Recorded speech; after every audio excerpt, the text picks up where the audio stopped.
Y la tenemos en comunicación, le voy a preguntar si nos está escuchando en este momento Silvia Di Tofino, que es militante de IFOS, comisionada de la Comisión Provincial de la Memoria, a quien le damos la bienvenida. Buenas tardes, Silvia, ¿cómo estás? Hola, ¿cómo les va, compañeros? Compañera. Hola, Hilda, hola, ¿cómo hola están? Silvia, un gusto. Gracias, Silvia. Hugo, buenas tardes. Recién no los escuchaba, pero bueno, Sí, supongo que son los hola, mecanismos de querida la... Silvia. Lo que pasa es que se pone la música y bueno, Y viste queda en cómo es, son silencio. las redes, no podés Sí, transmitir sí. música porque bueno, no se puede.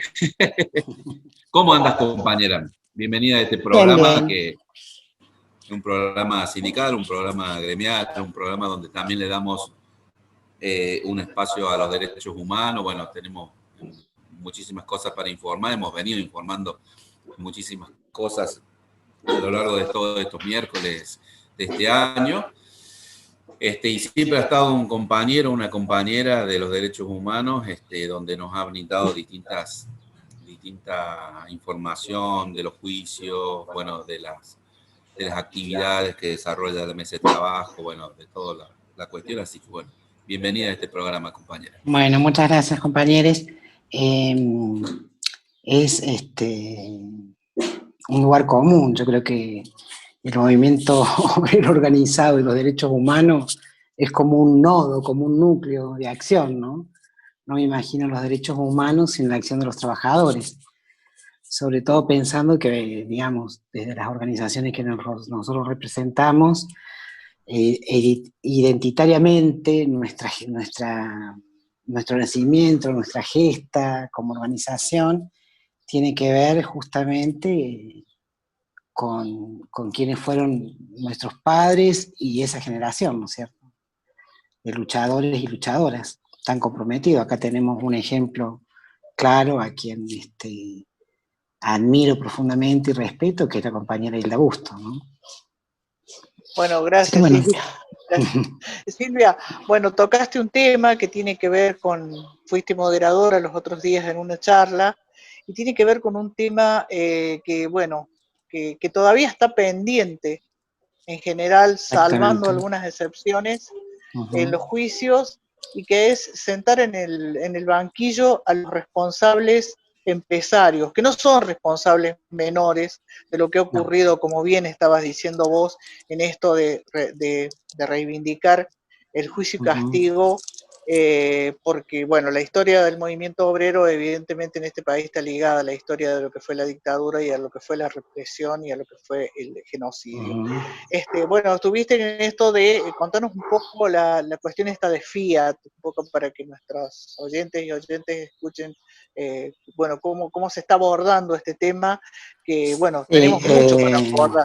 Sí, muchísimo, porque, a ver, es impensable pensar el terrorismo de Estado y el rol que cumple la dictadura cívico-militar en nuestro país si no la adosamos en un núcleo muy concreto con la responsabilidad civil de las empresas de donde desaparecían esos trabajadores y esas miles de trabajadoras. Cuando uno habla en términos de devastación de lo que la dictadura dejó, ¿no?, y evidenció a partir de su metodología clandestina, con su método de terrorismo de Estado, con su método de aniquilamiento al opositor político, no solamente deja cifras conmovedoras desde la ausencia misma de quienes han sufrido y han padecido desde la desaparición forzada, los asesinatos, las cárceles y el exilio, interno o externo. Por supuesto, en esa conjunción es imposible no pensar el robo de niños y bebés nacidos o no en los campos de concentración. Para que se instalara esa dictadura y fuera ese saldo en términos de movimientos sindical, movimiento obrero, estudiantil, movimiento de las organizaciones sociales, de las organizaciones político-armadas, de las organizaciones de los partidos políticos, vecinales, o sea, de todo un circuito de red social que evidentemente tenía una impronta muy fuerte en la participación política, en la participación idearia de de ideas y de concreción de un mundo distinto. Eso necesitó efectivamente del 24 de marzo de 1976 en el país. Lamentablemente los cordobeses en esto siempre hemos sido como especiales. A nosotros nos tocó mucho antes, con la caída del gobierno de Obregón Cano y Atilio López, a partir del Navarrazo y la intervención a cargo efectivamente del comisario Navarro en la provincia de Córdoba, donde empezaron las persecuciones a los distintos dirigentes y la intervención en los distintos sindicatos de Córdoba.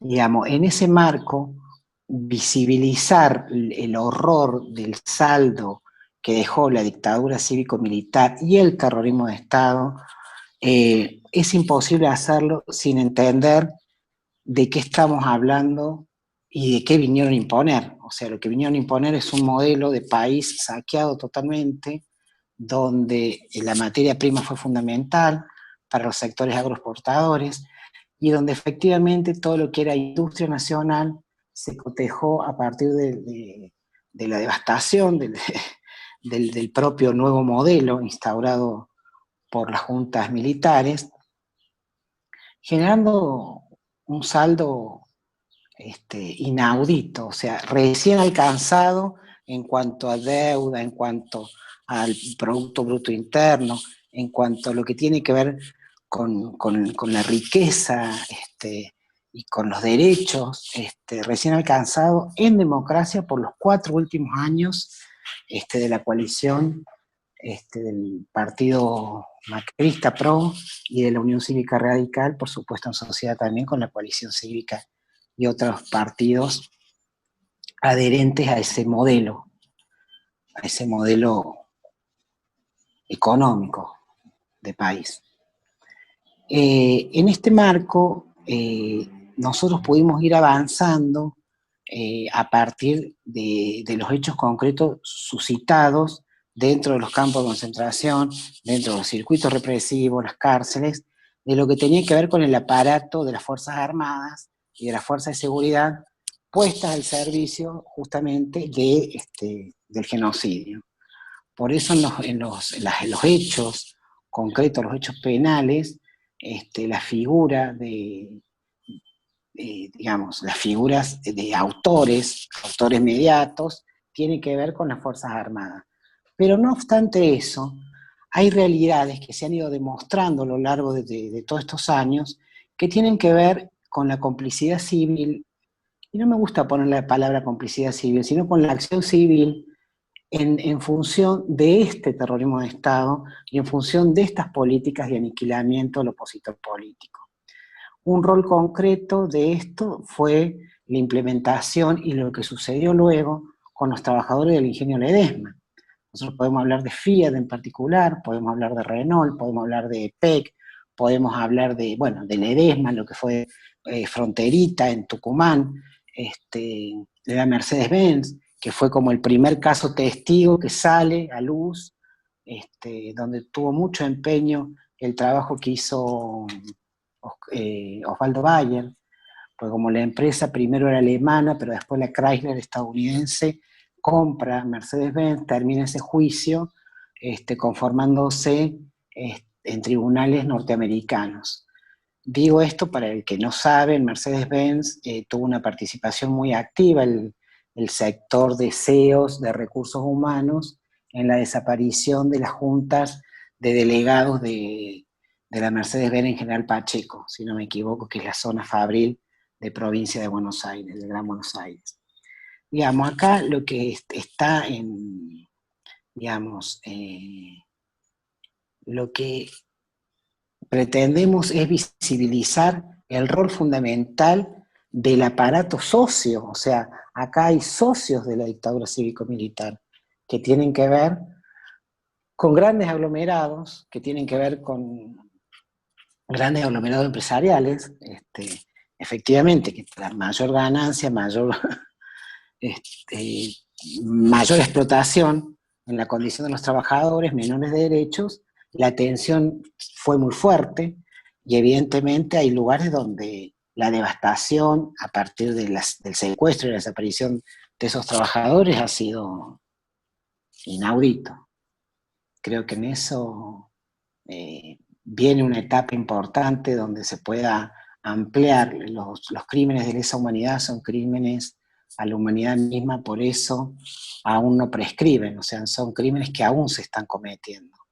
Y a partir de eso espero que la justicia esté a la altura de las circunstancias para cuando se vayan dando estos pasos. En Buenos Aires están haciendo varios juicios en relación al rol, ¿no? Al rol de las empresas en la desaparición de sus trabajadores.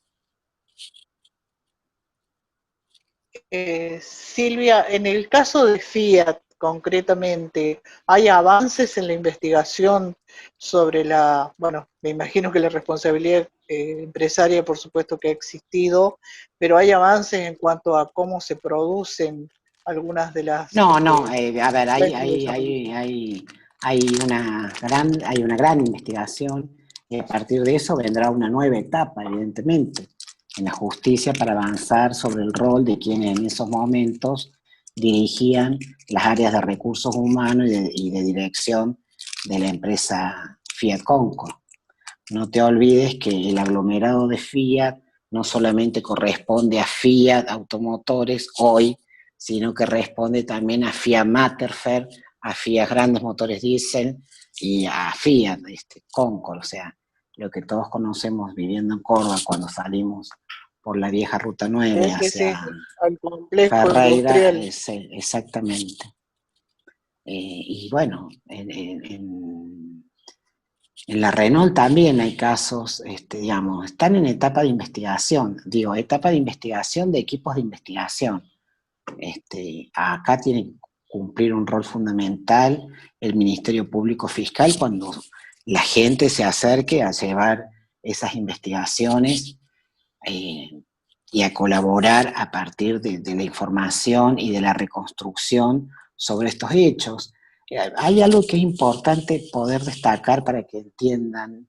El terrorismo de Estado afectó tanto la construcción y, digamos, el eje ese aniquilador de imposición de miedo, que la reconstrucción y al romperse ese tejido social tan fuertemente a partir de la desaparición forzada, lo que ha generado eso es que efectivamente la reconstrucción sea paulatina en algunos sectores, más lenta en otros, y hay casos que recién ahora la gente denuncia, pero por miedo, y esto es una cosa que es constante, nosotros constantemente recibimos un hecho nuevo, o sea, un hecho que no está denunciado en CONADEP.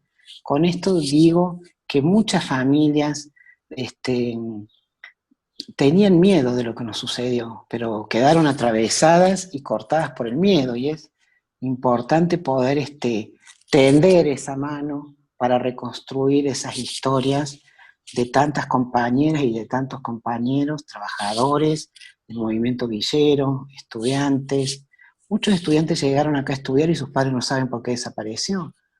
Tenemos un caso, yo me acuerdo de un caso muy simbólico que me tocó a mí en particular recibir y un poco investigar, el caso de una mamá de barrio Villa Urquiza que se acerca a hijos en el 2000, después del 2005, 2006, preocupada porque siempre creyó que el hijo salió a comprar pucho y no volvió más, o sea que el hijo se había ido, el hijo era changarín, hacía trabajo golondrina por el país.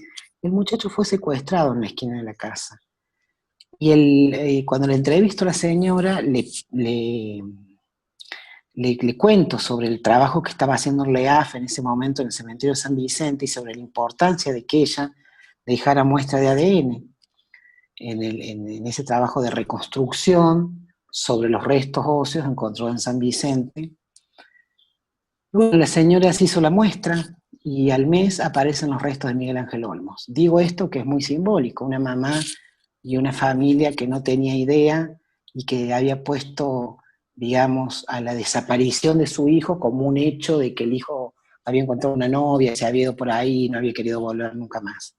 Y en realidad el hijo había sido secuestrado durante el terrorismo de Estado en una esquina ahí Cipoli, no recuerdo si Santa Rosa, una de estas calles que cortan a la Colón en barrio Villa Urquiza. Es parte, digamos, eso es parte de lo que dejó, del costo que dejó el terrorismo de Estado en la sociedad argentina, en la paralización y el miedo en muchos casos. Le recordamos a toda nuestra audiencia que estamos en diálogo con Silvia Ditofina, que es militante de HIJOS y miembro de la Comisión Provincial de la Memoria. Silvia, sin duda, estamos escuchando muy atentamente el relato. Este chico secuestrado y desaparecido. ¿Crees que todavía hace falta reforzar y seguir concientizando respecto a qué fue verdaderamente Sí, totalmente. Sí, yo creo que el mejor ejemplo lo hemos vivido hace 15 días atrás con la posibilidad de ser designados profesores eméritos a los abogados José Luis Palazzo y Jorge Edmundo Barbará, propuestos por unanimidad en la Facultad de Derecho de la Universidad Nacional de Córdoba, universidad pública, con una trayectoria de lucha y de prestigio, pero también de oscurantismo. O sea, que una facultad, 37 años de la democracia, todos sus claustros voten para designar profesores eméritos, que es algo muy importante en la carrera de un docente, que se los designe de ese modo, evidentemente evidencia que todavía hay lugares donde la impunidad no ha podido ser derrumbada, aún en la construcción social que tiene Córdoba en particular, y que queda en evidencia todos los 24 de marzo con las multitudinarias marchas, aún en la Córdoba conservadora, eclesial, la Córdoba cómplice, la Córdoba que subía en épocas de democracia y de gobiernos radicales, al genocida máximo en Tercer Cuerpo, Luciano Jaime Menéndez, aún esa Córdoba conservadora que no tuvo dudas y no tuvo miedo de acompañar con su voto a uno de los más nefastos presidentes que podemos haber tenido, Mauricio Macri, aún esa Córdoba marchó unánimemente y masivamente aquella noche cuando le dijo no al 2x1. Entonces Córdoba tiene eso, ¿no? Es como cuando hablamos de la reforma y el cordobazo, pero a la vez decimos, ¿y qué pasó con la revolución libertadora aquí? ¿Y qué pasó con el navarrazo? Córdoba tiene esos impulsos y también tiene esas detracciones sociales desde lo más conservador de nuestros orígenes, lamentablemente. Pero creo que trayendo de nuevo el ejemplo de estos dos abogados que pretendió la Facultad de Derecho homenajear con estos prestigiosos nombramientos, creo que el Consejo Superior de la Universidad Nacional de Córdoba, en la voz de sus decanas, en la voz de sus compañeros estudiantes, en la voz de sus no docentes, dio para mí una de las batallas más brillantes de los últimos tiempos que tienen que ver con la política de Córdoba. Una batalla inclaudicable sobre lo que nos pasó, sobre el rol de la dictadura, sobre el rol de los cómplices, sobre el rol de los funcionarios en la dictadura, para simbolizar aquella tarde de tanto debate, con una amplia mayoría de 33 votos por el no a la designación de estos abogados, contra 3 o 4 abstenciones. Creo que el rol que jugaron las decanas de arte, Ana Moadet, la decana de filosofía, Flavia de Suto, la decana de ciencias sociales, María Inés Peralta, el decano Chabrando, por nombrar algunos, ¿no? Fueron cátedras realmente sobre la ética y sobre la construcción del Estado de Derecho en términos de fortalecer la columna vertebral de la democracia, que sin duda sigue siendo, es y será para este país memoria, verdad y justicia. Así es, Silvia, sin duda esta Córdoba ambivalente fue una respuesta que esperamos todos, que finalmente se diera marcha atrás con esta decisión, esta propuesta de la universidad. Y aclarar también, pero aclarar también que no fue menor la voz de repudio a estos hechos del movimiento obrero organizado. Me parece que eso también es fundamental decirlo, porque no llegó a todos lados, pero las notas de repudio, tanto de la CGT Córdoba, como de la CTA, como de distintos sindicatos de Córdoba y de la provincia, evidencian una vez más que hay una madurez y hay un sostenimiento sobre lo que significa la construcción de la democracia y el Estado de Derecho.